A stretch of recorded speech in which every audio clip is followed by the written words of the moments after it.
Hey, welcome back to For the Meeple, by the Meeple. My name is Mike Carpenter and I will be showing you Deadwood today. Deadwood is a worker placement game for 2 to 5 players in which players are going to be trying to collect as much money as possible in the Old West. I love worker placement games. Let's see if this one lives up to all the others that I enjoy so much.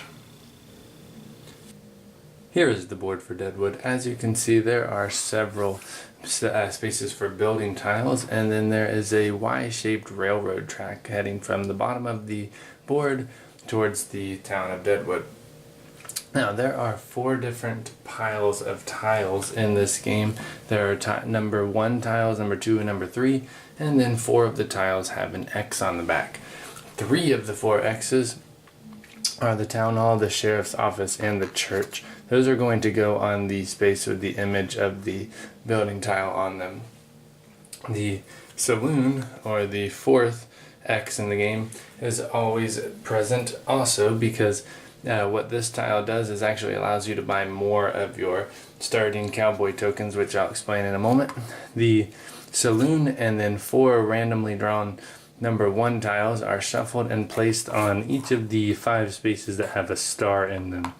And the last thing you do for the setup of the board is place the sheriff token on the intersection of the sheriff's office and the 2 locations directly below the sheriff's office. That way it will effectively be influencing these 3 tiles to start, but then players are going to be able to use the sheriff's office to move the sheriff around to different intersections of tiles. Now, before the game, each player is going to receive $5 in money. These are actually very nice money chips. You will receive a pony token and a cartridge token. Those are used for duels that we'll go over later. Each player also has 9 cowboy tokens. However, you will only start with 3 of them, a 1, a 2, and a 3. Now, these tokens have kind of difficult numbers to see at the bottom of them, honestly, but luckily there are much better numbers to see on the back side. I actually use the back side rather than the front side just for visibility's sake. On a player's turn, they can do 1 of 2 actions, and that's it. The first possible action is to hit the town, and what that means is a player is going to take a cowboy token and place it on any of the building tiles. The second option, or second action, is that a player can head back to ranch. So over the course of a few turns, a player may have used all of their tokens. They cannot hit the town with any more tokens, so what they do is return 1 or more of their tokens from the board. Now, there's a couple of reasons why you would maybe leave a token on the board. The first is you want to get the holding effect of being at a certain location. So what that means is there are some tiles out here as the game progresses that if you are on it and something else happens in the game, or maybe you are on a particular spot like the laundry, you have a token on the laundry and you send another token to the church. Now, normally if I send a cowboy token to the church, I'm only going to lose 1 wanted poster, which is useful, very useful.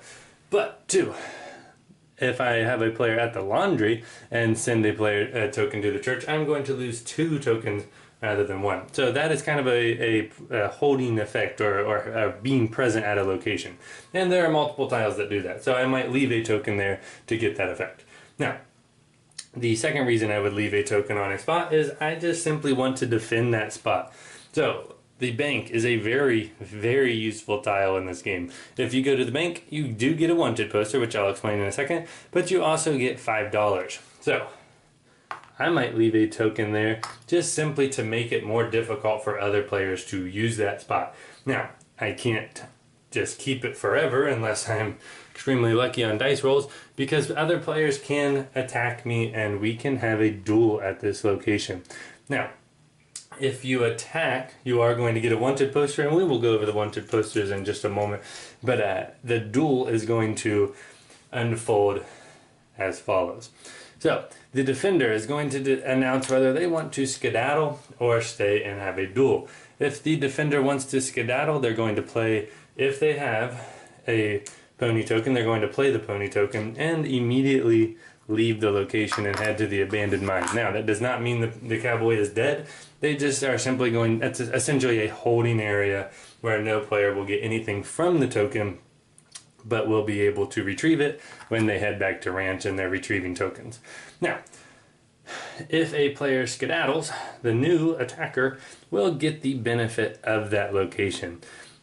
If a player decides to stay, what's going to happen is a duel. Now, the duel is a little confusing at first, but I have never seen anybody struggle with it for too long. What's going to happen here is the attacker is first going to announce if they're going to use a cartridge token that I showed you earlier. If they use a cartridge token, all they're going to do is turn it into the supply and add 1 to their strength, or the number of dice that they are going to roll during the duel. After that's announced, the defender is also going to decide if they're going to use a cartridge as long as they have one available. So in this case, both players have announced that they're going to use a cartridge. So we're going to compare the amounts. The blue player has 3 on the token alone, plus 1 from the cartridge token, making his strength 4.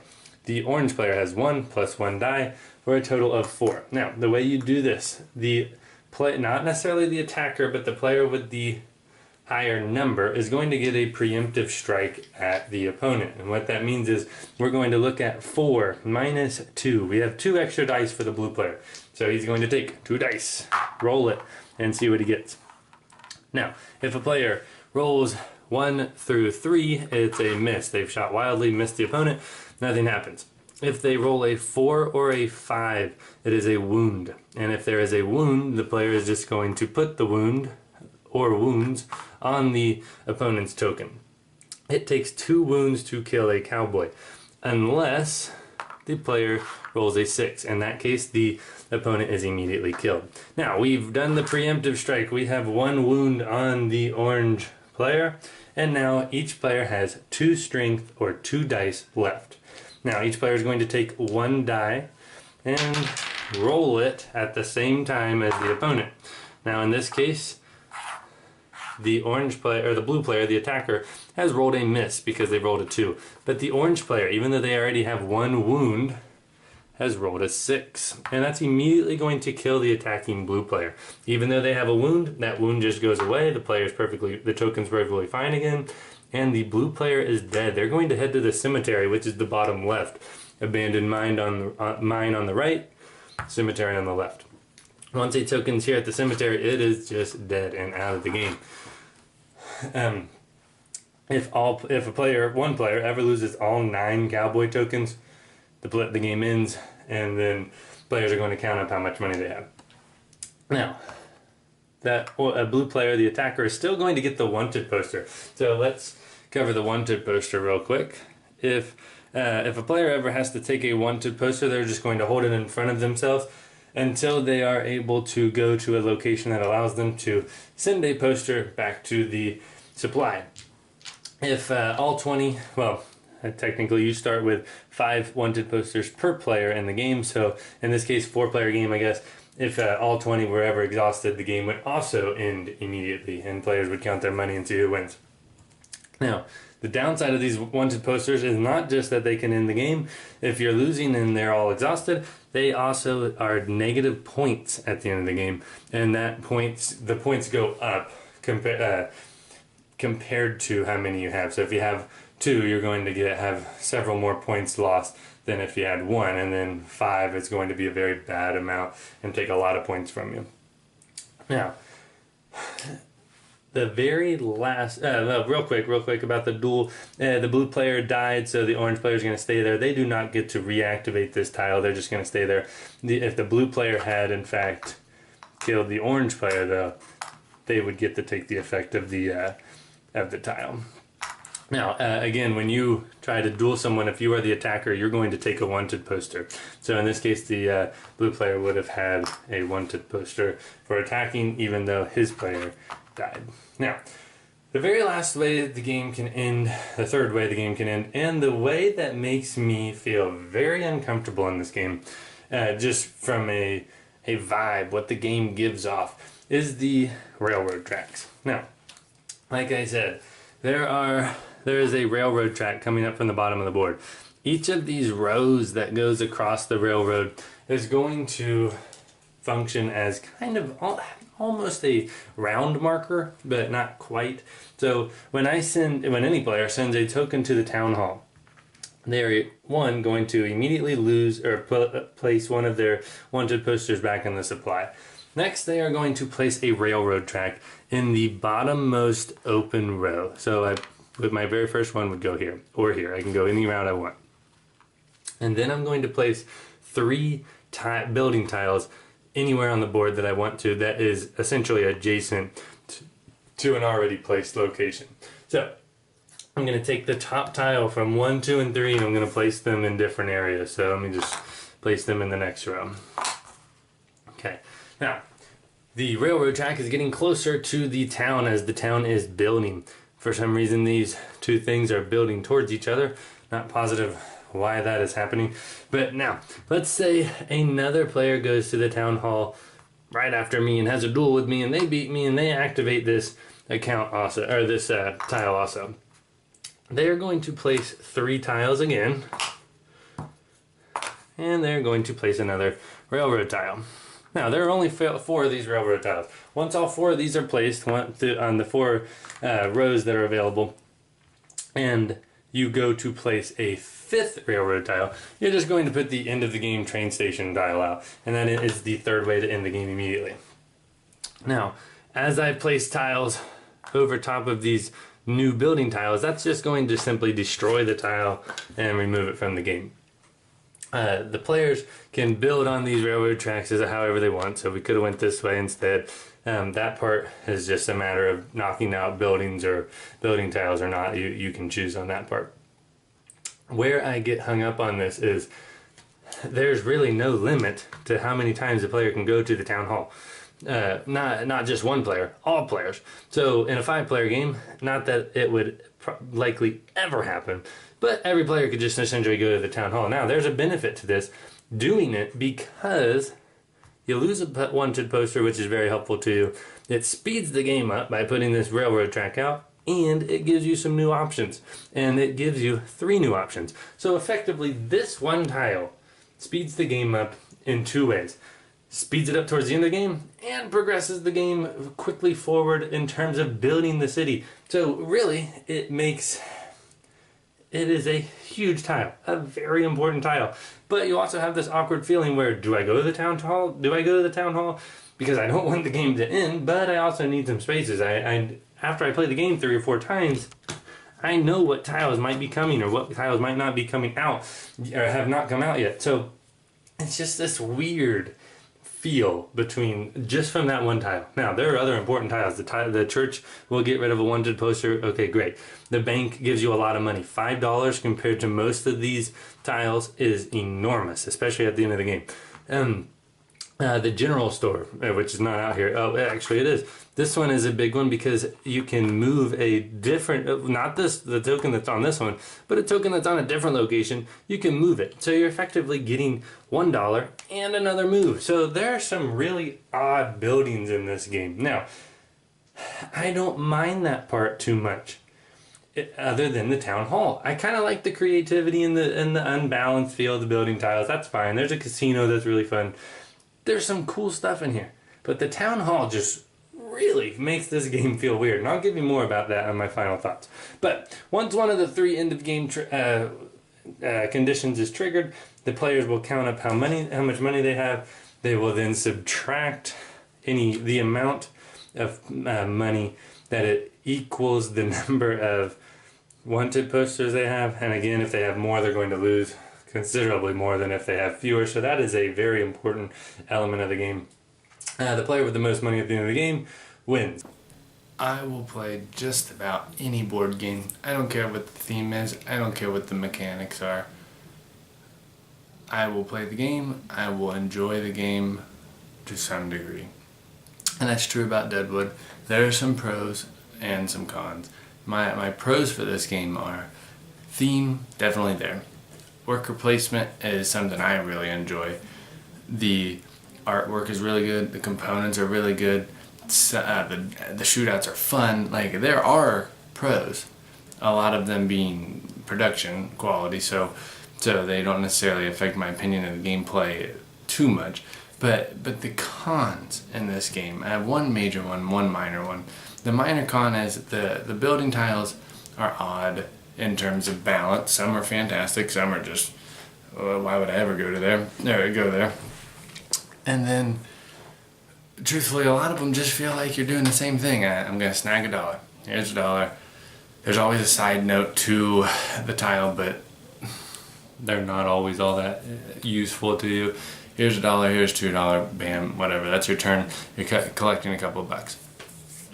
The major con is the town hall building tile. I just cannot wrap my head around what this tile does to the game, because it puts you in a situation where it's almost like it's not that the rich get richer, it's just the opposite of a catch-up mechanism, which I know people don't like for the most part.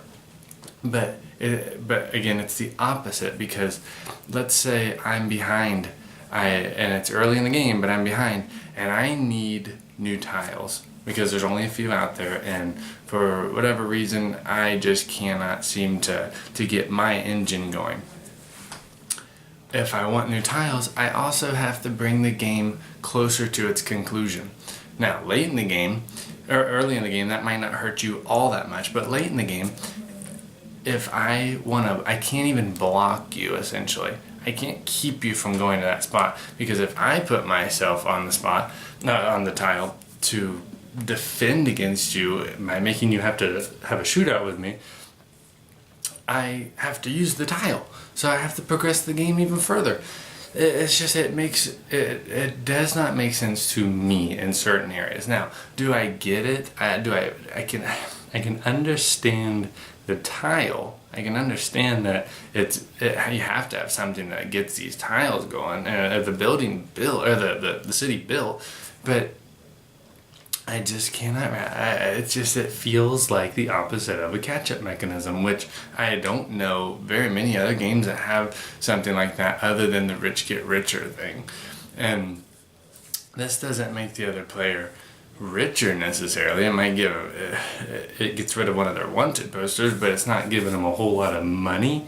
But it's just basically saying, you're not going to catch up, and I can't do anything about it, kind of thing. And that part kind of frustrates me. And I never know where I'm at in this game. The game could, in theory, I'm not saying it would happen, but could technically end extremely quickly. We could play this game for 10-15 minutes, and it's not a 10 to 15 minute game. It's built like a board game that is supposed to play from 30 to 60 minutes. It has the pieces, it has the mechanics, or the mechanisms, it has the components for that. And then the game could, in theory, because of the one tile in the whole game, could end almost as soon as you started, if you really wanted to.